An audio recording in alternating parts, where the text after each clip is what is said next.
Selamat pagi dan shalom. Kita jumpa kembali dengan saya Pendeta Ponco di hari Senin, bersama-sama belajar firman Tuhan sebelum kita menjalani aktivitas kehidupan kita hari ini. Mari sebelumnya kita berdoa. Bapa di surga, kami bersyukur atas kesempatan untuk bangun di pagi hari ini dan menghirup udara kehidupan yang Engkau berikan. Terima kasih atas anugerah dan penyertaan-Mu sepanjang malam. Saat kami membuka firman-Mu, kami mohon agar Roh Kudus menuntun kami dalam setiap kata yang kami baca. Kiranya firman-Mu menjadi pelita bagi langkah kami hari ini. Dalam nama Yesus kami berdoa. Amin. Bapak Ibu Saudara yang dikasihi Tuhan, hari ini kita akan merenungkan firman Tuhan dengan tema Jalan Raya Kekudusan. Sebuah konsep yang diambil dari Yesaya 35 ayat 8a yang berkata, di sana akan ada jalan raya yang akan disebut jalan kudus. Melalui firman Tuhan ini kita diajak untuk melihat bagaimana rancangan Tuhan bagi umatnya untuk menjadi saluran keselamatan bagi dunia. Mari kita renungkan. Bapak Ibu Saudara, Tuhan memiliki rencana besar bagi bangsa Israel. Dia menginginkan agar Israel menjadi tempat di mana bangsa-bangsa lain datang untuk menyembah Tuhan yang benar.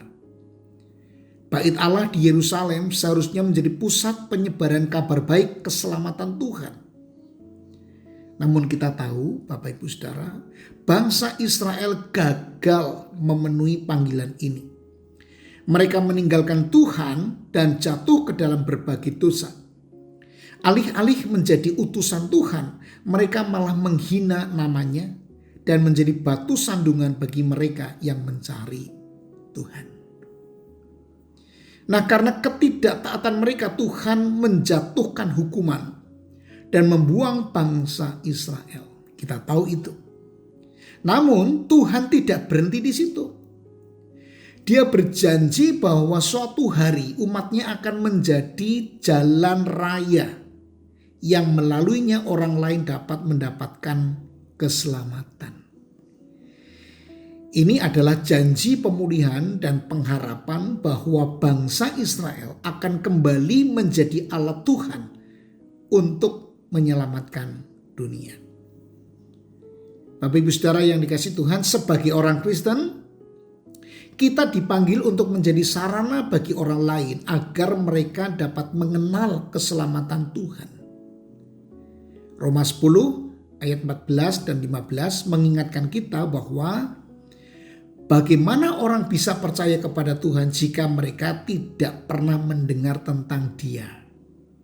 Dan bagaimana mereka bisa mendengar tanpa pemberita? Setiap kali orang yang belum percaya bertemu dengan kita, mereka seharusnya melihat Kristus dalam hidup kita. Namun seperti bangsa Israel, kita juga bisa jatuh ke dalam dosa dan menyimpang dari jalan Tuhan. Betul? Kemunafikan, keraguan, dan kemarahan dalam hidup kita bisa menjadi penghalang bagi orang lain untuk datang kepada Kristus. Dan karena itu kita harus introspeksi dan bertanya, apakah hidup kita sudah menjadi jalan raya kekudusan yang memudahkan orang lain untuk mengenal Tuhan? Untuk menjadi jalan raya kekudusan, kita harus meminta Tuhan untuk menyingkirkan segala rintangan dalam hidup kita. Ini adalah proses pertobatan dan pembaruan yang harus kita jalani setiap hari. Dengan demikian kita menjadi alat yang efektif dalam menyebarkan kasih dan keselamatan Tuhan kepada dunia. Bapak Ibu Saudara yang dikasihi Tuhan, mari kita berdoa agar Tuhan memurnikan hati dan hidup kita sehingga kita bisa menjadi jalan raya kekudusan bagi orang-orang di sekitar kita.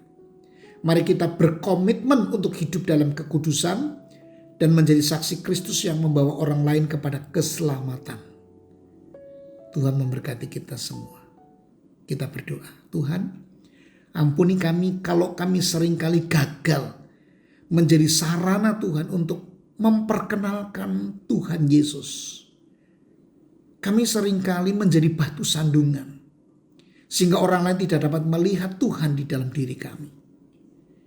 Padahal Engkau memanggil kami untuk menjadi jalan raya kekudusan, di mana orang-orang melihat kami dapat melihat Tuhan, percaya kepada Yesus. Ampuni kami akan kegagalan dan dosa kami ini.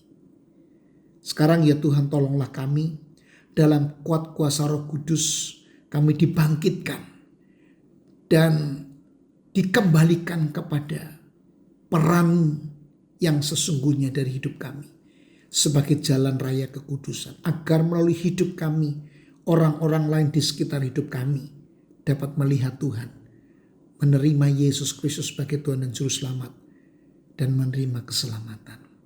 Tolong kami hari ini dalam pekerjaan kami, ketika kami bertemu dengan orang-orang di tempat kerja kami dapat memancarkan terang Kristus, sehingga mereka melihat Kristus dalam kehidupan kami. Dimanapun kami berada, Tuhan, tolonglah kami dalam kuat kuasa Roh Kudus. Kami mampu menjadi saksi-saksi-Mu bagi orang lain, sehingga orang lain mendapatkan keselamatan di dalam Yesus Kristus. Inilah doa kami Bapa, inilah doa kami ya Tuhan Yesus. Amin.